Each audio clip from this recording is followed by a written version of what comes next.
Welcome to the WRAL Daily Download. I'm Grace Holland. On Wednesday, President Joe Biden took an aerial tour of Helene's damage in western North Carolina.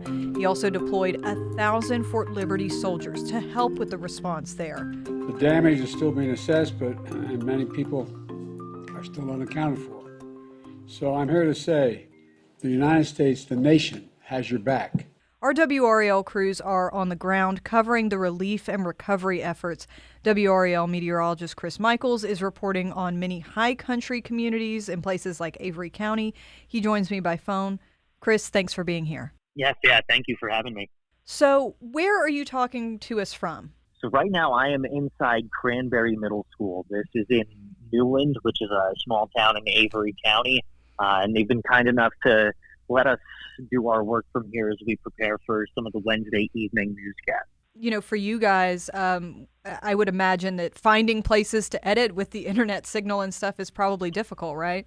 It's been challenging, but thankfully our engineers are incredible, and so they got us access to Starlink technology, which is really allowing us to go live and edit from places that are very remote, even without a tropical storm hitting, but now these places are even more isolated. So with this technology, we're actually still able to report from these locations back home. So how has the situation on the ground evolved since you got there earlier this week? You know, it's one of those things with normal storms, you expect that within a day or two that things will start to turn around. I am sort of heartbroken to say that it's going to take months, if not years, for some of these communities to rebound. So as far as how things have evolved over the past few days, we were in Watauga Monday, Watauga County, and areas like Boone and App State seem to be recovering fairly well. Tuesday, we were in Lansing and Ashe County. That's a community that's going to take quite some time to get back on its feet. And Wednesday, Avery County, the best way I can describe it is ground zero. In towns like Newland and Old Minneapolis, I came into this having an expectation of what we would see, and there's really nothing that can prepare you for the damage that we see here, and I'm not exaggerating.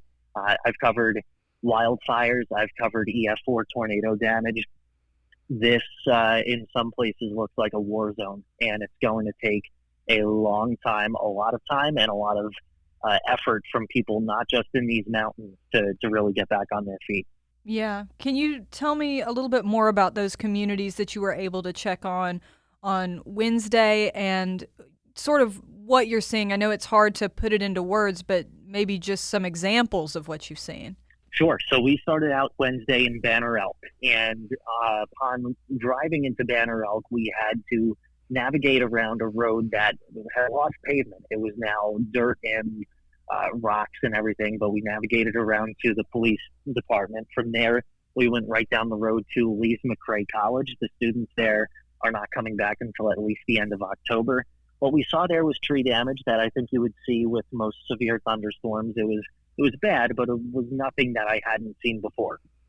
We were then told to go toward a pizza place that was in Newland, and we couldn't get there because the road was essentially sawed in half, but the police thankfully allowed us through to get video.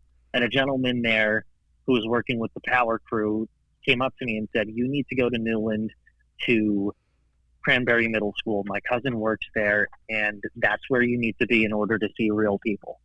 And so we came to Newland and a very small community called Old Minneapolis. And so that's where we've been today. The positive that we've seen over the past 3 days is the community building is unlike anything you will see in any other part of the country. I've covered these mountains for the past 10 years of my career. I worked in the Tri-Cities in Tennessee. I've worked in Roanoke in Virginia. The Appalachian people are in a league of their own. The resiliency, the resourcefulness that they have is something that you won't find many other places. That's a spirit that will not be broken. I can tell you just from the way they're talking to me, they still find the strength to laugh and smile. And they even come up to us and ask us if we want food. They're coming up to us, the media crew, and asking what they can do for us. Wow. That brings you to tears. That's really just, this is a community that's incredible. The sad part of this is these are remote locations on a sunny day. Now these are islands. There are folks that can't be reached by even ATV, that people are having to go through with chainsaws and cut down trees to even try and hike up to some of these places. So that's kind of the gravity of what we've been dealing with, or what we've been, not what we've been dealing with, but what we've been seeing over the past 3 days. And that's especially the case here in Avery County. We're hearing much of the same from the neighboring county, Mitchell. That sounds like Burnsville and Spruce Pine, that they're having to deal with much of the same thing. All right, let's take a quick break right there, and we'll be right back.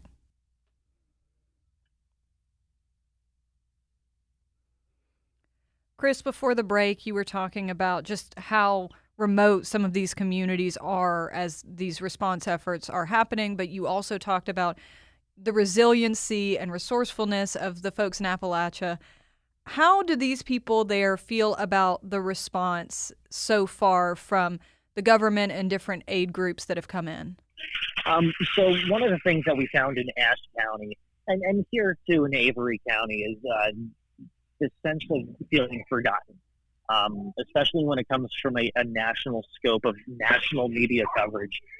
They feel as though they've just been overlooked, and especially in Ashe County, because they have said for years now that people think Asheville and they think that's Ashe County. And Right. the two really couldn't be any more different. And so in that sense, I was told that from one person, I feel like I'm on an island. And the isolation, they've said, is worse than it was during the COVID-19 pandemic. So that's how they feel. But because they are so resourceful and resilient, they rely on each other, and they get the job done. In instances where I know personally, I would have quit, I would have given up, I would have thrown in the white towel. They're finding ways. They're going in with chainsaws. They're going up on horseback. They're hiking to make sure that people are getting oxygen tanks, medicine, just basic necessities. What are some of the biggest challenges that folks are seeing out there right now? I think some of the biggest challenges include, for instance, we went to a gas station that had power, and I asked to use the restroom, and they said, we don't have water. Mm-hmm. And that kind of hit me that, wow, something that we take for granted is just going to use the restroom, and they couldn't do that in some buildings.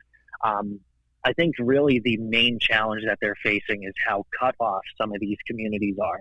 And the fact that it's now been days since they have had electricity or running water. There are a number of these places where their families have built these bridges. Mm-hmm. Great-grandfathers have built bridges, and these things are tough. These things have stood the test of I don't know how many storms, but these bridges are gone now. So these people have no way of getting through. And so what we've seen is firsthand. I posted a picture in Grove, which is a western community of Watauga County, where people had made their own bridge. They got the lumber and they just did it themselves. Yeah.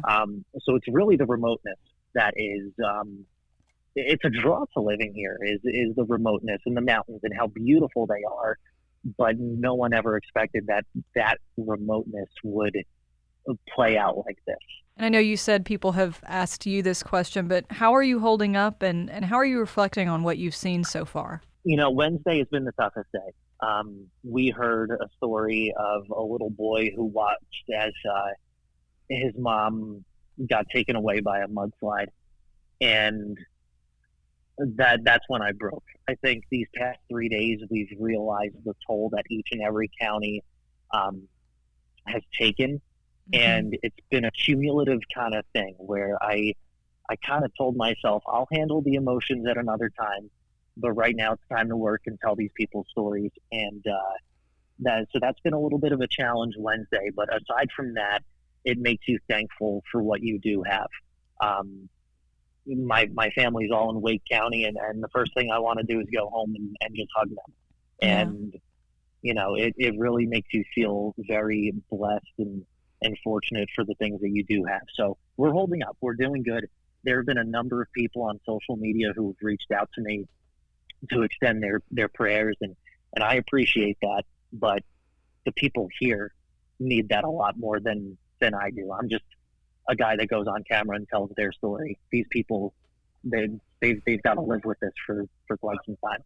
Yeah, I mean, we're the messengers, and I think sometimes it's easy for us to kind of try to take ourselves out of it. But, Chris, I understand how vulnerable it is to be out there. I've been in those kind of situations, not nearly to the magnitude that you are right now. And we appreciate all the work that you're doing out there to bring that message. Thank you so much for joining me. Absolutely, and thank you for having me. Another great way to get WRAL News is the Morning Briefing newsletter. It's a daily email with Triangle news, events, and headlines to get you ready for the day. Sign up at WRAL.com/newsletter.